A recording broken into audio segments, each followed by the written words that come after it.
OSS ఫర్టిలిటీలో ఇక్కడ ప్రతి అడుగులో ఎక్స్పీరియన్స్ డాక్టర్స్ ఉంటారు. In the good hands of science. Mummy daddy అవ్వాలంటే ఓఎస్ఎస్ కి కాల్ చేయండి. విజయనగరం జిల్లాలో కురుస్తున్న భారీ వర్షాలకు వేల ఎకరాల్లో పంటలు నీట మునిగాయి.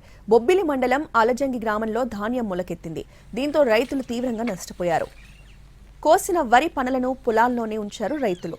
కొంతమంది కుప్పలు వేశారు, మరికొందరు కుప్ప నూర్చారు. అయితే వర్షాలకు వరి పనలు, ధాన్యం రాసులు తడిచిపోతున్నాయి. చేలల్లో నిలిచిపోయిన వర్షపు నీరుకు తోడు చెదురు ముదురుగా కురుస్తున్న వర్షాలకి వరి కుప్పల్లో నీరు చేరుతోంది. దీంతో ధాన్యం మొక్కలు మొలిచాయి. రంగు మారిన ధాన్యం ఎవరు కొంటారంటూ వాపోతున్నారు రైతులు. ఆరుగాలం కష్టపడి పండించిన వరి పంట చేతికి అందకుండానే నీటి పాలవడంతో పెట్టుబడులు కూడా రావంటూ ఆవేదన వ్యక్తం చేస్తున్నారు రైతన్నలు.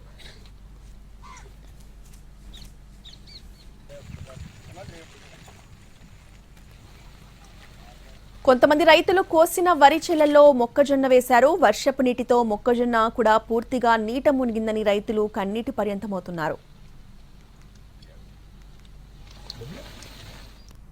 బొబ్బిలి మండలం అలజంగి గ్రామం.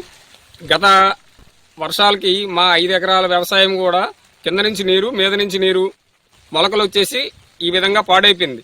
ఈ విధంగా ఉన్న ధాన్యం గవర్నమెంట్ ఏంటంటే కొనుగోలు చేసి రైతును ఆదుకోవాలని ప్రార్థిస్తున్నాం. బొబ్బిలి మండలం అలజంగి గ్రామం. గత వర్షాలకి